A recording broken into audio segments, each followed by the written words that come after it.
అందరికీ నమస్కారాలు. యాత్ర 2 చూసినప్పుడు అందరం కూడా చాలా ఫీల్ అయినాం. జగనన్న ఇంత కష్టపడ్డాడు, మనం తెలుగుదేశం మీద తొక్కేసేటప్పుడు జనాల్లో కూడా పోయేది కాదు.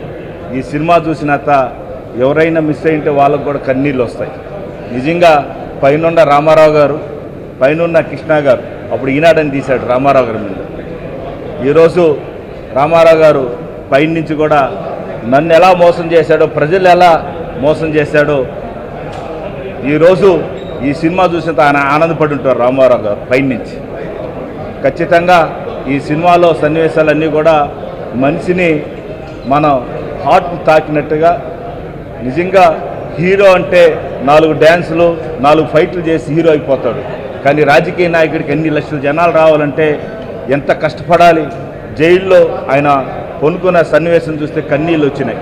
నిజంగా ఎంత సుఖంగా ఉండే జగన్మోహన్ రెడ్డి అంత కష్టాలు పడ్డారు.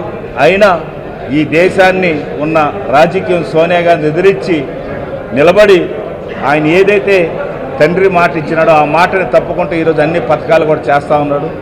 సినిమా తీసిన డైరెక్టర్ గారికి, అదేవిధంగా రాష్ట్ర ప్రజలందరికీ కూడా ఈ సినిమా చాలా అసలుకి సినిమా చూసినంతసేపు ఇంకేం జరుగుతుందనే సన్నివేశాలు వచ్చినాయి. ఇది సూపర్ హిట్ అయింది, డబుల్ హిట్ అయింది. యాత్ర 1 కన్నా యాత్ర 2 ఇంకా కూడా బాగుంది. కాబట్టి రాష్ట్రం నుండే పార్టీ సభ్యులు, అదేవిధంగా ప్రజలు అందరూ కూడా ఈరోజు మనం ఫస్ట్ దేవుడు రాజశేఖర రెడ్డి, రెండో దేవుడిగా జగన్మోహన్ రెడ్డి ఈరోజు ఆ సినిమాలు చూసినంత మాకు చాలా ఫీలింగ్ అయింది.